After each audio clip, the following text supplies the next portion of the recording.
चीड आणणारी अशी कल्याण पूर्वेमधली घटना आहे, त्याचा आपण आढावा घेऊया। कल्याण पूर्वमध्ये 13 वर्षीय मुलीचं अपहरण करून तिची हत्या झाल्याप्रकरणी पोलिसांनी आरोपी विशाल गवळीला अटक केली आहे। आरोपी विशाल गवळी हा शेगावमध्ये असल्याची माहिती पोलिसांना सकाळी मिळाली होती।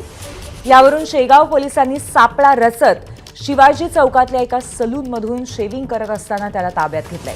सध्या विशाल गवळी याला शेगाव पोलीस स्थानकामध्ये ठेवण्यात आलेलं आहे। कल्याणमध्ये 13 वर्षाच्या मुलीचं अपहरण आणि हत्येचं हे गंभीर असं प्रकरण आहे आणि या संदर्भातला आरोपी विशाल गवळीला आता बुलढाण्यातनं पकडण्यात आलेला आहे। दरम्यान या अपहरण आणि हत्या प्रकरणामध्ये विशाल गवळीच्या तिसऱ्या पत्नीने त्याला मदत केल्याची धक्कादायक माहिती समोर आली आहे। विशाल गवळीने पहिल्या 2 बायकांप्रमाणे आपल्याला सोडून देऊ नये यासाठी पत्नीने या मृतदेहाची विल्हेवाट लावण्यासाठी त्याला मदत केली। एका रिक्षातनं मृतदेह भिवंडीजवळ बाबगाव परिसरामध्ये दोघांनी नेला आणि नंतर मिळून फेकून दिला असं निष्पन्न झालंय। या संपूर्ण प्रकरणामध्ये अतिशय धक्कादायक अशा पद्धतीची माहिती बाहेर येते। विशाल गवळीच्या तिसऱ्या बायकोने या सगळ्या प्रकरणात त्याला मदत केली। आपल्याला नवऱ्याने पहिल्या 2 बायकांप्रमाणे सोडून देऊ नये म्हणून अशा पद्धतीचा प्रकार तिने केलाय। दरम्यान या प्रकरणामध्ये तपासात विशाल गवळी याचं नाव समोर आलं। त्याने मुलीचं अपहरण करून तिची हत्या केली आहे।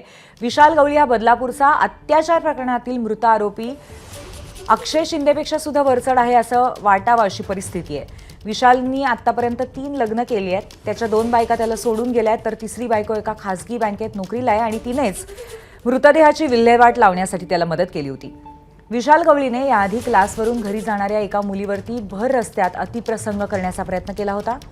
त्याच्यावर आतापर्यंत बलात्कार करणं, बलात्काराचा प्रयत्न करणं, छेडछाड करणं, लहान मुलांचं लैंगिक शोषण करणं अशा वेगवेगळ्या गुन्ह्यांचीही नोंद आहे। कल्याण पूर्व परिसरात त्याची दहशत आहे। काही कुटुंब त्याच्यामुळे परिसर सुद्धा सोडून गेली आहेत अशा पद्धतीची धक्कादायक माहिती कळते आणि याहीपेक्षा धक्कादायक बाब म्हणजे विशाल गवळीला राजकीय वलय असल्याचीही माहिती समोर येते।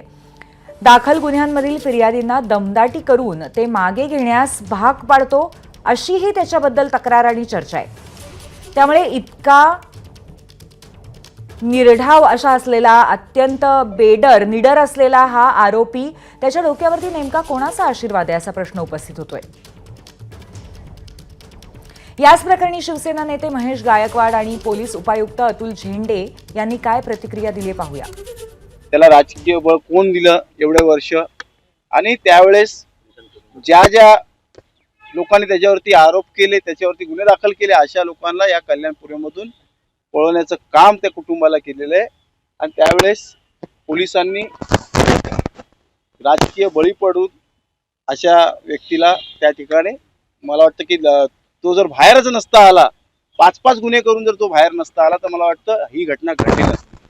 कल्याण पूर्व पळसवाडी पोलीस स्टेशनमधला जो कालचा प्रकार होता, त्याच्यामध्ये काल रात्रीच आपण त्यामध्ये एका आरोपीला अटक केली होती आणि आत्ताच थोड्या वेळापूर्वी सुद्धा आपण बुलढाणा शेगाव या ठिकाणाहून दुसरा जो यातला मुख्य आरोपी आहे, तो मुख्य आरोपीला ताब्यात घेतलेला आहे आणि आता आमची त्या टीम त्या ठिकाणी पोहोचली आहे आणि त्या सध्याचा मुख्य आरोपी जो आहे तो आपल्या ताब्यामध्ये आहे। एबीपी माझा, उघडा डोळे बघा नीट।